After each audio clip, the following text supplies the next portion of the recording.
Are you feeling stressed? Do you worry about getting burnt out? If so, this video is for you. I'm going to share with you now 3 powerful tips to really help ease your stress and avoid burnout. Right now, I'm recording this coming up to the holiday season when it's a particularly stressful time of year for many people, but it doesn't matter what time of year it is. We can all have situations and challenges in our lives that put us at risk of high stress and tipping into burnout.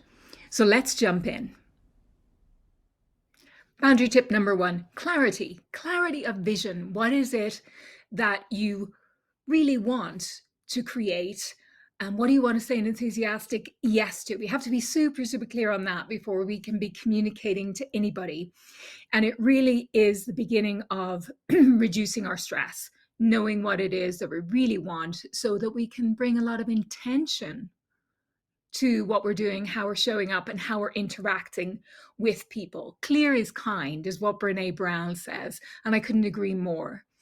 So if we bring it into a real life example, I'm recording this video coming up to the holiday season, and so you're looking at that life domain, that area of your family life, and you want to plan a holiday gathering, or you're thinking about, what do I want from this upcoming holiday gathering? How can I make it really work for me and reduce the stress, reduce the overwhelm, and this tendency of potentially tipping into burnout in this season. So let's bring that alive a little bit and take a closer look. And we start really by thinking, maybe it's been a stress fest every year and it feels more like an endurance event rather than an enjoyable holiday. What's the alternative that you have in your mind to what you've experienced in the past and you're anticipating is going to be what comes up for you again this year in the future in this situation? What would a dreamy family holiday gathering look like for you? Get really specific there. Take out a blank piece of paper or think from that blank screen point of view and create it. Write down what you would like to experience on Christmas Day or whichever important holiday or family gathering you're thinking about. Explain in detail, journal on this in detail, how that day would unfold for it to really be the vision of a great family gathering for you. Next step, what are your non-negotiables within that vision? Say for Christmas, it may be that there is a specific plan with shared responsibilities among all the family members so that no one individual ends up being a slave in the kitchen all day. Just as an example, that might be your non-negotiable. And then look at where you flexible when you look at your vision. What's negotiable? For Christmas, this could be, the time of the dinner, the exact area that individuals or that you have responsibility for. Perhaps you might prefer to just do side dish cooking or something, but you are prepared to do some food ordering or to be responsible for, the main meat dish or whatever it is. Just identify those areas for that day, for that gathering, where you're kind of like, yeah, I have a preference, but I'm not overly attached to it. And that would be somewhere where I'd be more than happy to have some movement. So distinguish those. Now audit the vision to see what would have to be different from your current way of doing things, kind of like your family operating system, if you will, for the day to unfold as you would like it to. Just sit with that consideration for a little bit. Next boundary tip. Tip number 2, ask for input. We all exist in relationship with others, so we need to engage with them. We need to skillfully engage with others and ask for their input. So this is the really meaty tip of the 3. It's kind of like the big fat filling in this boundary tip sandwich. So let's think about this, take this scenario through again and look at our family gathering. and see how are we going to ask for input in a very skillful way. Well, I've got a little sequence for you, a really good structure for how you can do this very skillfully. And this is it. So lots of S's here. You're going to start off with sharing your intention, which is, my intention, for example, that we feel connected as a family. That's my intention in this communication. So I may say something like, hey, I'm eager to ensure that we all enjoy a wonderful gathering together as a family in a few weeks. That's my intention. So I start there by sharing that intention, setting the mood, setting the energy and the tone. Next, I signal the issue that I'm going to address or that I feel needs to be addressed. So I've noticed and felt that in recent years, there has been perhaps more stress and tension than I'd like when it comes to Christmas Day, whatever the occasion is. And I wonder, what's been the experience of others? So you're signaling there's an issue. Very simple. Nobody's getting, nobody's getting triggered by that sort of language. It's very easy. It's very intentional. And then you come to share your vision. Here you need to be very skillful. You want to share your vision in a way that's inclusive, whilst at the same time promoting the benefits of your non-negotiables and offering flexibility around those aspects that you've decided you're quite flexible around, your negotiables. So I might start by saying something like, knowing and planning in advance for how we're going to enjoy our day together is something that I feel would help everyone feel more relaxed on the day and avoid any confusion or tension.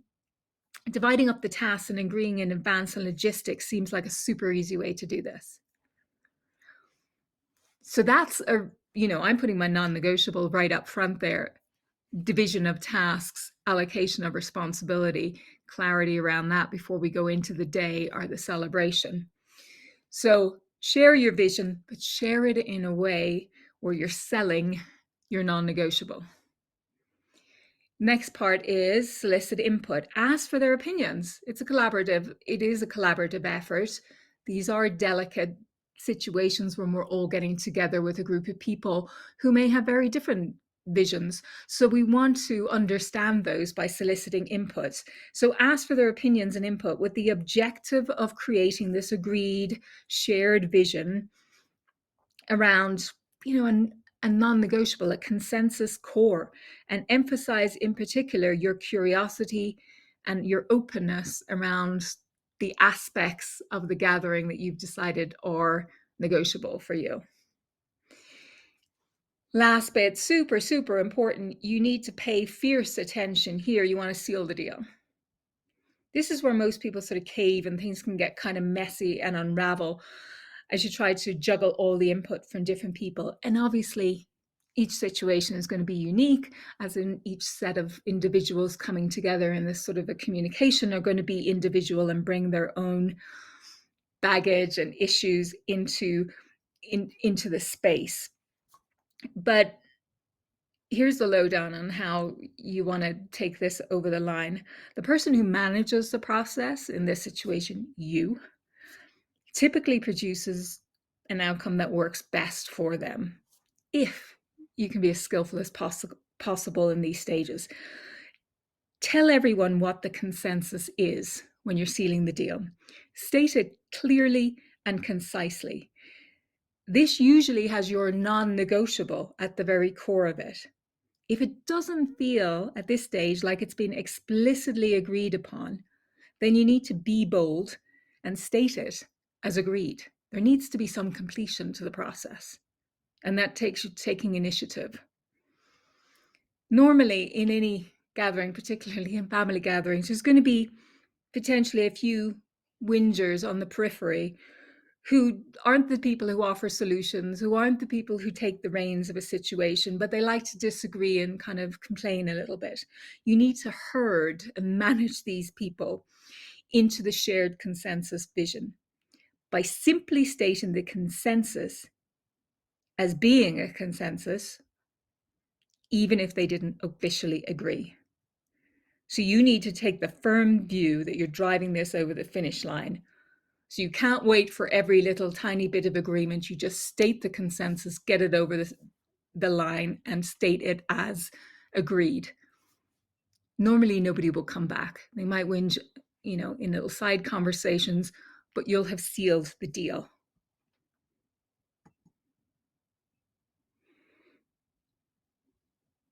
Boundary tip number 3, actually, just before that, when you seal the deal, that's the line, that's the boundary, that's the agreement. Okay? Now you're going to protect your energy. Now that you have a plan, you need to protect it, and you need to protect your energy around its sort of fulfillment. And that means staying within the boundaries of the consensus, what has been agreed to, the yes. This is what you protect. And what does this look like, in practice? How do we really protect our energy? We've got this consensus, we've got this agreement, we've got this plan. What does it look like to then be able to protect our energy?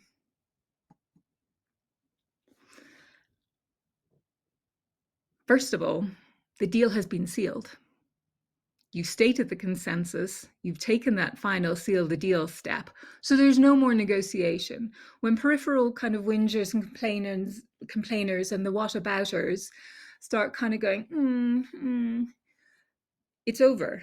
You don't engage in further negotiations, or you utilize the broken record technique and you just respond to every one of these communications with a one-liner.